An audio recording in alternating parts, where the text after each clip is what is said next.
थोडा वेळ कल्पना करा की तुमच्या हातात एक अतिशय कंटाळवाणं आणि जाडजूड असं पाठ्यपुस्तक आहे. हम्म. त्याची ती जाड बाइंडिंग आणि त्यावरची ती लहान पुसट अक्षरं आणि ते गंभीर मुखपृष्ठ बघूनच कोणालाही घाम फुटेल नाही का.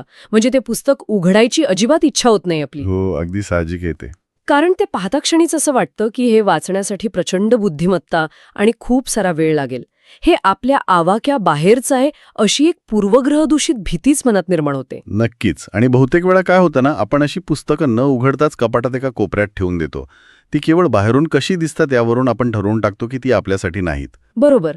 पण समजा एक दिवस आपण थोडी हिंमत करून ते पुस्तक उघडलंच आणि आतमध्ये पाहिल्यावर आपल्या लक्षात आलं की आतमध्ये कोणतीही क्लिष्ट समीकरणं वगैरे नाहीत, तर ती एक अतिशय सोपी आणि प्रत्येकाला समजेल अशी मजेशीर कॉमिक बुक आहे. अरे वा, मग तर तो विषय अचानक रंजक वाटू लागेल. हो ना.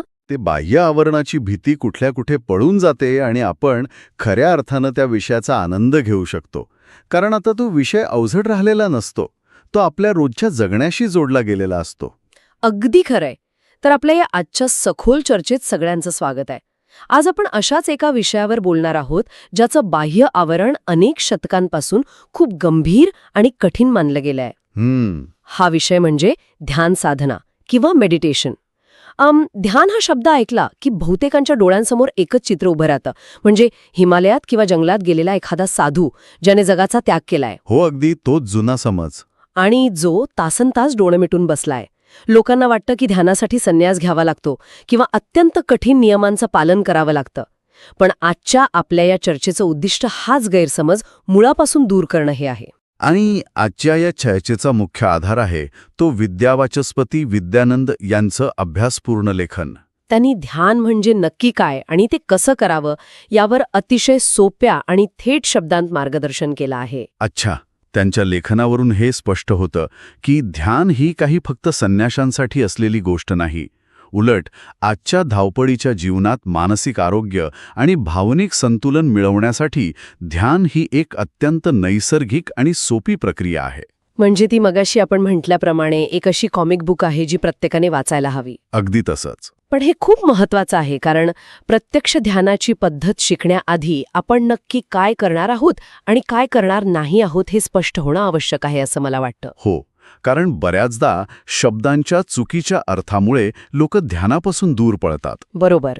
लोक ध्यानाला फक्त अध्यात्म किंवा एखाद्या विशिष्ट परंपरेशी जोडून पाहतात.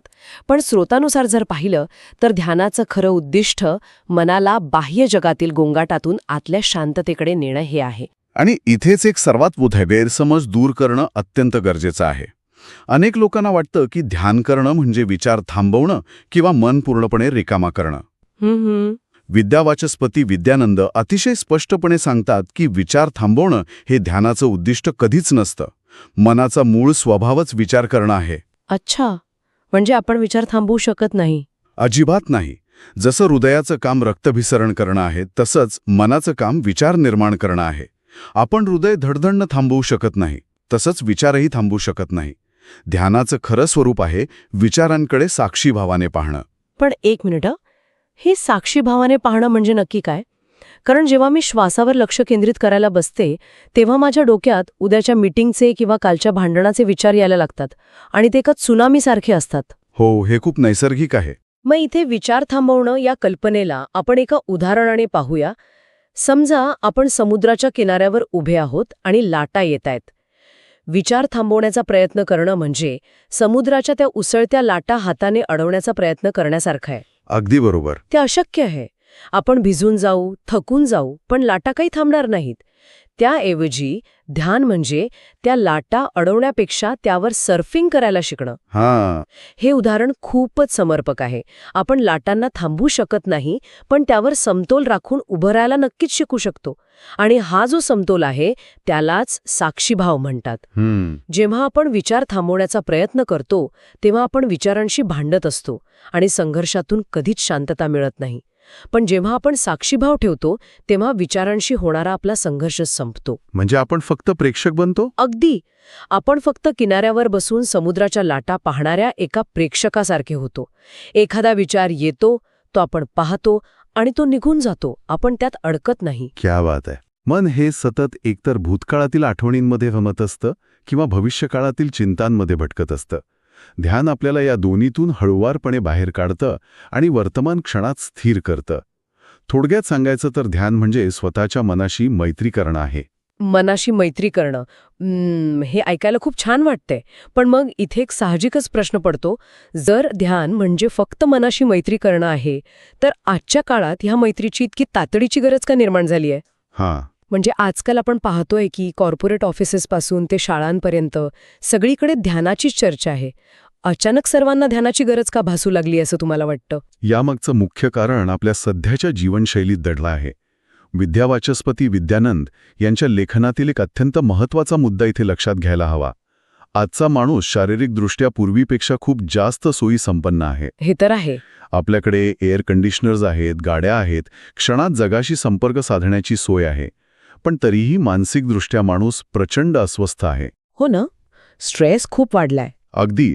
आजकाल सर्वत्र दिसणारी चिंता, सततची भीती, रस्त्यावर दिसणारा राग आणि एक प्रकारचं असमाधान, या सर्वांच्या मुळाशी जाऊन पाहिलं तर तिथे आपलं असंयमित किंवा अनियंत्रित मन आढळतं. म्हणजेच आपण आपले स्मार्टफोन्स आणि लॅपटॉप्स अगदी अद्ययावत किंवा अपग्रेड केले आहेत, पण आपलं स्वतःचं मन मात्र अजूनही जुन्या व्हायरस असलेल्या ऑपरेटिंग सिस्टीमवरच चालत आहे असं म्हणता येईल. हो, अगदी अचूक उपमा आहे ही. इंटरनेटचा स्पीड वाढलाय, पण मनाची स्पष्टता मात्र हरवली आहे. अगदी तसंच.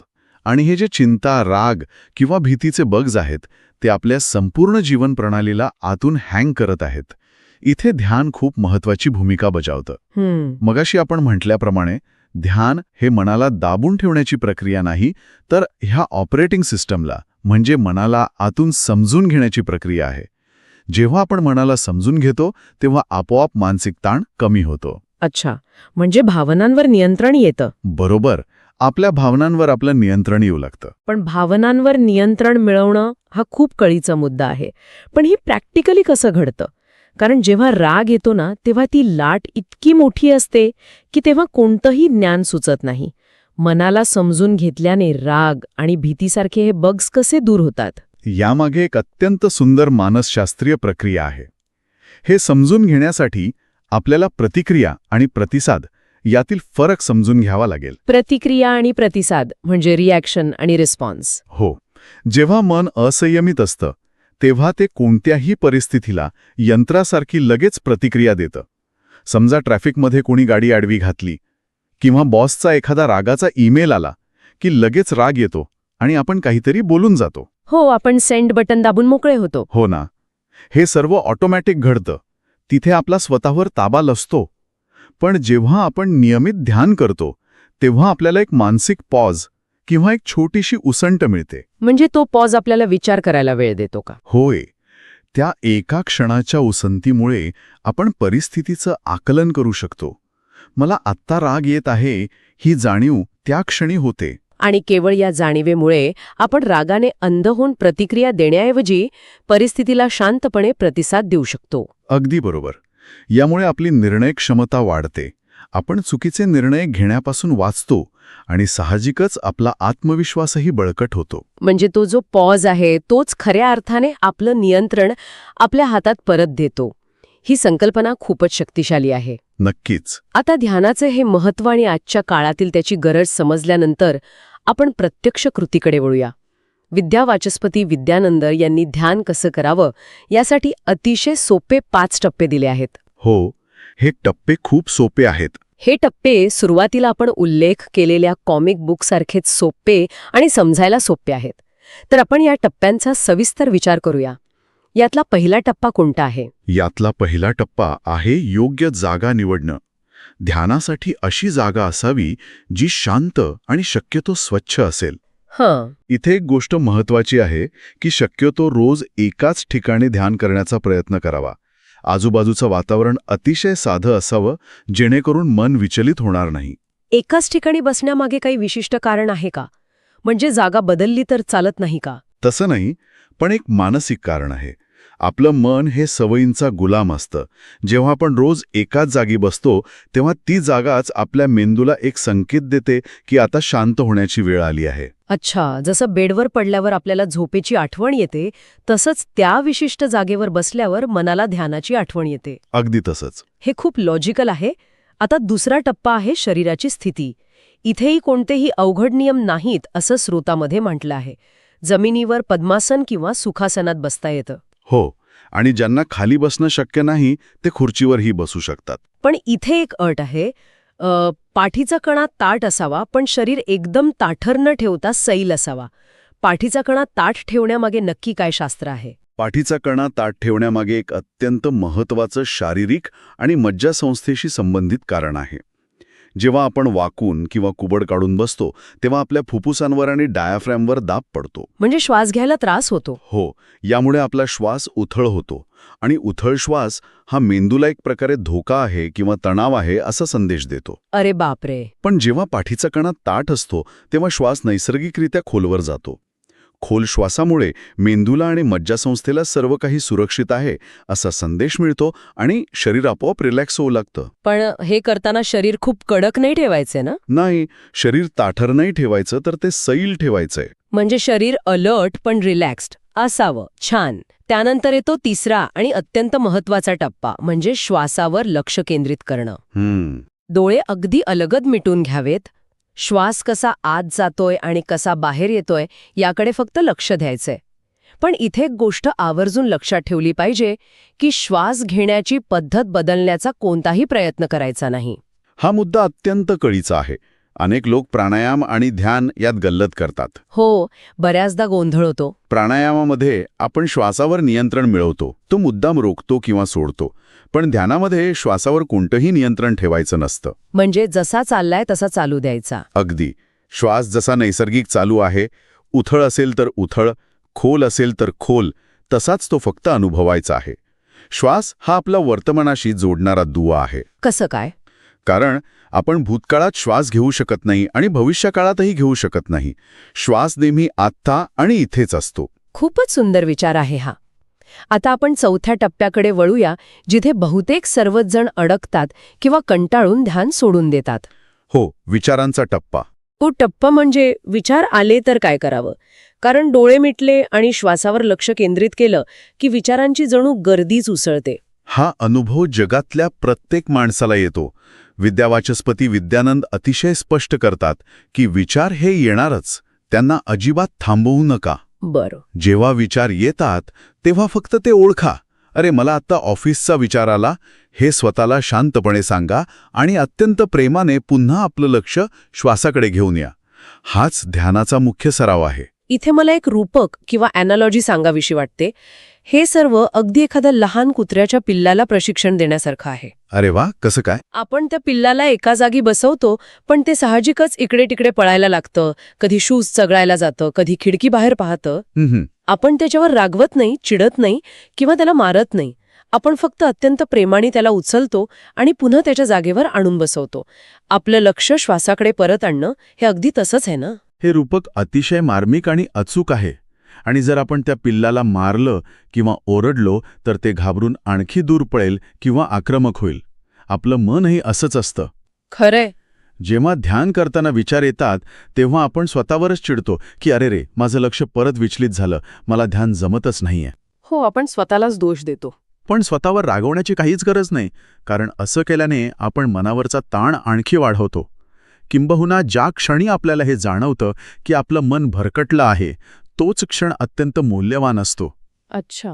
तो क्षण वर्तमानात परत येण्याचा असतो. तो भान येण्याचा क्षण म्हणजेच ध्यानाचं खरं यश आहे.